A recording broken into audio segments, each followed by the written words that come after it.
Go to overcomecompulsivehoarding.co.uk/online therapy to get 20% off your first month of cognitive behavioural therapy, with weekly sessions online with a therapist, in addition to worksheets, a journal, meditation and yoga videos, and unlimited messaging. There's strong evidence that CBT can help people who hoard, and accessing therapy online can be affordable and accessible. Find out more and get your discount at overcomecompulsivehoarding.co.uk/online therapy. Flexibility is great. That's why there's yoga. Flexibility for your insurance coverage is great too. That's why there's United Healthcare Insurance Plans. Underwritten by Golden Rule Insurance Company, United Healthcare Insurance Plans offer flexible, budget-friendly coverage for medical, vision, dental, and more. One of these plans may be right for you if you're, say, between jobs, coming off your parents' plan, turning a side hustle into a full hustle, or even missed open enrollment. Want more flexibility? Find out more about United Healthcare Insurance Plans at uh1.com. Now on Broadway, An Enemy of the People is a New York Times critic's pick. Jeremy Strong is one of the great actors of his generation, hails the Chicago Tribune. In a performance the Wall Street Journal praises as powerfully affecting and bitterly funny. Michael Imperioli sets off sparks, cheers the Hollywood Reporter. Victoria Pedretti is luminous, raves variety. From director Sam Gold and playwright Amy Herzog, An Enemy of the People is urgent, electrifying, and haunting, declares USA Today. An Enemy of the People, on Broadway through June 16th only. Since 2013, Bombas has donated over 100 million socks, underwear, and T-shirts to those facing homelessness. If we counted those on air, this ad would last over 1,157 days. But if we counted the time it takes to make a donation possible, it would take just a few clicks. Because every time you make a purchase, Bombas donates an item to someone who needs it. Go to bombas.com/ACAST and use code ACAST for 20% off your first purchase. That's bombas.com/ACAST, code ACAST.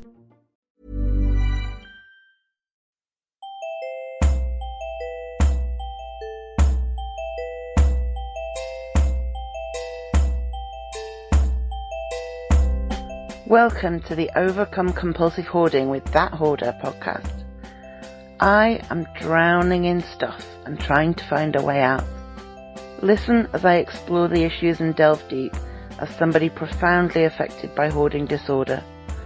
Find out more, including links to subscribe to the podcast, at overcomecompulsivehoarding.co.uk, and follow me on Twitter at That Hoarder and on Facebook at facebook.com/That Hoarder.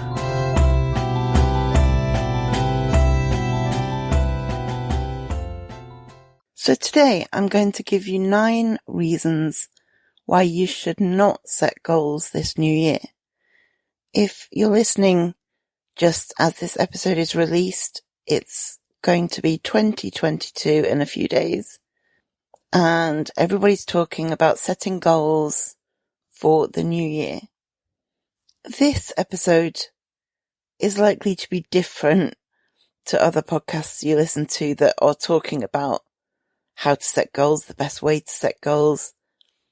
Firstly, because the internet does not need its 30 millionth guide to setting SMART goals. SMART, as you must know by now, being goals that are specific, measurable, attainable, or achievable, realistic, and timely. But the other reason this isn't about how to set goals and how to set SMART goals is because after many years of setting different goals every January, I'm increasingly convinced that setting goals just doesn't work.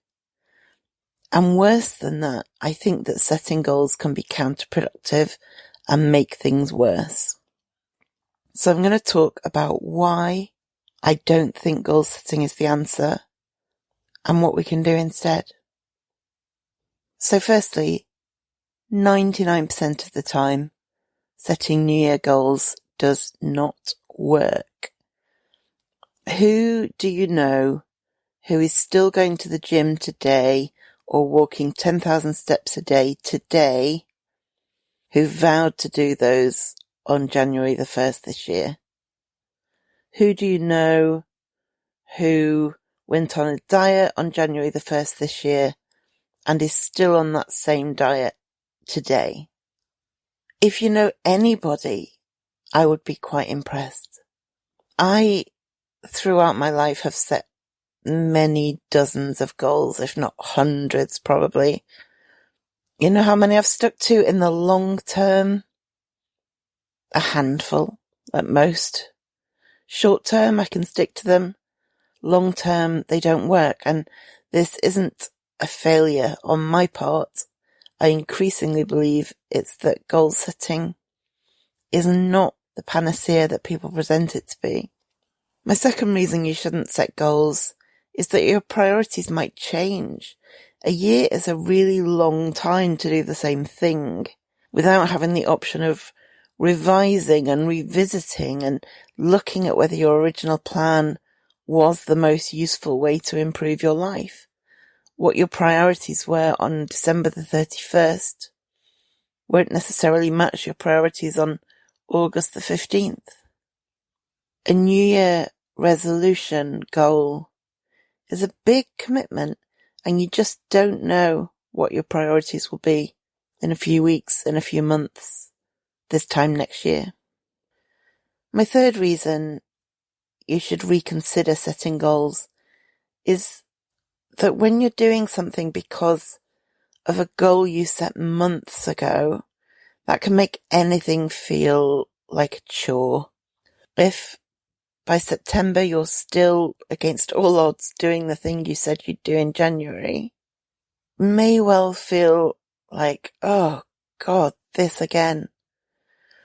When you might have been doing the same task, but have had the chance to enjoy it a bit if you were doing it because you wanted to, because you chose to, not because you'd committed to however long ago. My fourth reason to not set goals is a big one, to be honest, and that is that failing at your goals feels horrible. There's no two ways about it. You feel like a rotten, terrible person, even though it's the very nature of goal setting that nearly always causes the failure. It's not anything to do with you. It's that goal setting is not the solution to everything that some people present it as. So you're being set up to fail, and then when you fail, you feel personally responsible and like you're useless. And you're not. Reason number 5 is goal setting can in itself be a form of quite elaborate procrastination. It does feel good to set goals. Like you feel like you've got your life in order, don't you? And you've got 3 goals to enter the new year with, or your focus word for the year, or whatever it is. It reminds me of like doing exams when I was at school. And I would spend so long putting together a revision timetable that I could look at and say, okay, I'm revising maths on Monday morning and biology on Monday afternoon, and then Tuesday morning I'm revising RE and English, then Tuesday afternoon I'm revising music, and then I would colour code my revision timetable so that all my math sessions were yellow and all my music sessions were red. And I would spend so long putting together my revision timetable because it meant I didn't have to actually revise, because I was doing a legitimate revision task. Elaborate procrastination. So while it feels good to put your goals together, when it comes to enacting them, you definitely feel less enthusiastic, especially if you've been trying to achieve the same goal for a while. A guy on TikTok called Brave Dave, who I will link to in the show notes, but his username is brave.dave, summed this up quite nicely. It's in regard, in his example, of kind of making plans, but it's the same philosophy, I think. I will put the link, as I said, in the show notes, but just have a listen to Brave Dave. I scheduled some plans, deliberate plans. Boy, I can't wait for the day of my plans. Oh, here it comes, the day of my plans. What is all this? Why are there plans? I can't believe that I have any plans. I'd rather be home than to have any plans. Who the hell even scheduled me plans? My 6th reason that goal setting can be problematic is that following preset rules means you can't follow your instinct. If your goal says this afternoon at 4:00 you're doing half an hour of decluttering in the kitchen, but it's 4:45 and you really, really want to tackle your bedroom, you'll be torn. What do? Do you risk failing at your goal, or do you do the thing that you're feeling a bit inspired to do? And one option is that you'll do your goal in the kitchen because that's your goal and you'll resent it and you'll hate it. Another option is that you'll say, no, I'm in the mood to do my bedroom, I'm going to do my bedroom, which blows your goal, and so you feel like you failed because you hadn't met your goal, even though you might have made good progress in the bedroom. Another option, the worst of both worlds, is that you'll admit defeat, do neither, and make no progress at all.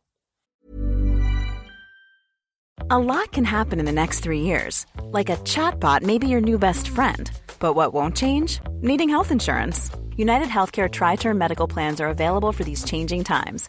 Underwritten by Golden Rule Insurance Company, they offer budget-friendly, flexible coverage for people who are in between jobs or missed open enrollment. The plans last nearly 3 years in some states, with access to a nationwide network of doctors and hospitals. So for whatever tomorrow brings, United Healthcare Tri-Term Medical Plans may be for you. Learn more at uh1.com. Hey everyone, I'm Craig Robinson, co-host of the Ways to Win podcast, alongside my good friend John Calipari. I've been on the go recently. Phoenix, Kansas City, Chicago.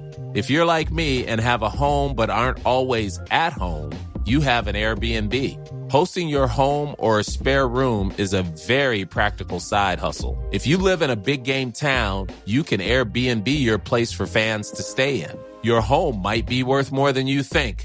Find out how much at airbnb.com/host. My seventh reason that setting goals can be counterproductive is that setting goals can put you under pressure, and feeling under pressure, if you've got a certain kind of personality, can make you want to shut down. You just can't cope. You can't face it. You just do nothing.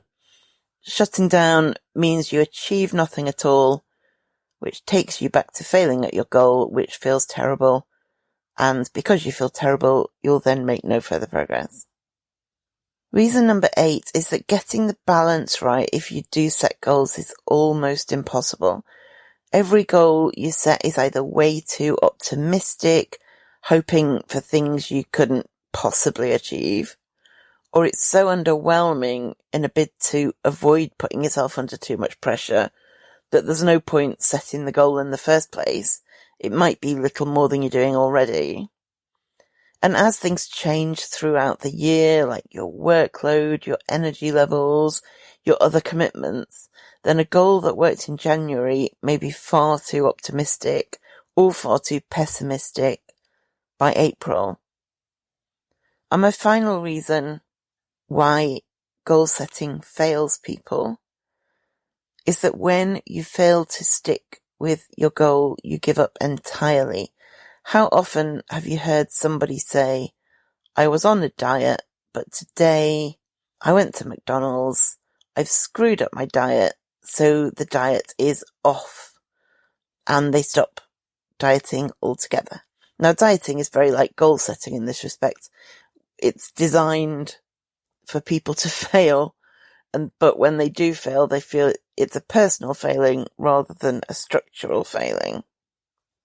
If you wobble on your diet and then eat all the food, that's counterproductive. If you wobble on your goal setting and then say sod it and throw away all the goals, you don't achieve things. So at the very least, don't go for big, grand gesture goals. Instead, focus on improvements in gradual but steady increments. People are very all or nothing when they focus on goals they set, and that is damaging and counterproductive. So instead of setting goals, what can you do? I would say focus on your motivations instead. Think about how you'll get to where you want to be, but also why you want to be there, and start along that path. with regular reassessments whenever things change or whenever you feel stuck. If you think, I want to be able to walk to the front door without stepping over things, think about what you need to do to get there, but focus on why you want to do it, rather than a series of steps that have no flexibility in them whatsoever. In addition to that, make dehoarding as pleasant as possible. Sounds weird. It's pretty unpleasant as tasks go. But whether that's putting good music on or rewarding yourself afterwards, this is a long-term thing we have to embark on, and avoiding it being horribly unpleasant can only be a good thing.